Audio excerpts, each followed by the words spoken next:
বন্ধুরা দেখুন, এখন এই পাইপ দিয়ে পানি আসবে। আমরা মূলত দেখুন বন্ধুরা, পানিটি চলে আসলো। ওখানে পানি মারার সাথে সাথে এখানে পানি খুব ফোর্সে চলে আসছে। এটা 60 ফুট দূর থেকে পানিটা আসতেছে। আমরা দেখাই এখানে কাজটি দেখুন কীরকম দেখা যাচ্ছে বন্ধুরা। এইভাবে আমরা এখানে পরবর্তীতে মাটি ভরাট হবে। এই বিল্ডিংয়ের পরবর্তীতে মাটি ভরাট হবে, এই জন্য বেশি মাটি নিচ দিয়ে পাইপ নিয়ে আসে নাই।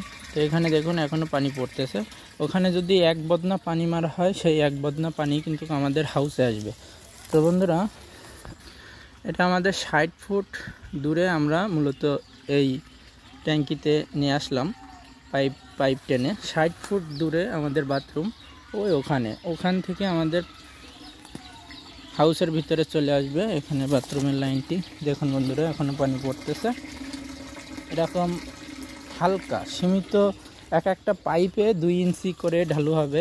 এখানে 3টা পাইপ আছে, টোটাল আমাদের 6 ইঞ্চি ঢালু আছে বন্ধুরা। উপরে ঢাকনিটি লাগিয়ে দিলাম। এখানে দেখুন পাইপটি খুব সুন্দরভাবে এখানে ঠিকনি দিয়েছি যাতে পাইপটি না বসে যায়। আর এখানে দেখুন আমরা খুব সুন্দরভাবে কিলাম করে দেয়ালের সাথে লাগিয়ে দিয়েছি। এটা ইটের গাঁথনি, ভিতরে গ্রেড বিম আছে, এজন্য পিলার গ্রেড বিম আমরা কাটি নাই। এখানে সামনে সাইডে যে 3 ইঞ্চি থাকে সেটা কেটে আমরা পাইপটি সুন্দরভাবে নিয়ে গিয়েছি। তো এখানে দেখুন, আর পানির লাইনটি কিভাবে করলাম সেটা আপনাদের দেখাই। তো এখানে দেখুন, এখানে একটা 4 ইঞ্চি ডোরটি আছে আর একটা 3 ইঞ্চি ডোর এলবো আছে। তো পানির লাইনটা আমাদের সামনের সাইডে হাউস হবে। দেখুন পানির লাইনটা এখানে নিয়েছি, আর মলের লাইনটা আমাদের এটা গ্যাস পাইপ উঠে গেছে। দেখুন বন্ধুরা, এটা গ্যাস পাইপ উঠে গেছে। আর এখানে টোটালে দেখুন আমাদের পাইপটি এখান থেকে চলে গেছে। তো কাজটি কীরকম হয়েছে আপনারা অবশ্যই কমেন্টে জানাবেন। এখানে টোটালে 60 ফুট দূরে আমাদের হাউসের ভিতরে লাইনটি চলে গেছে।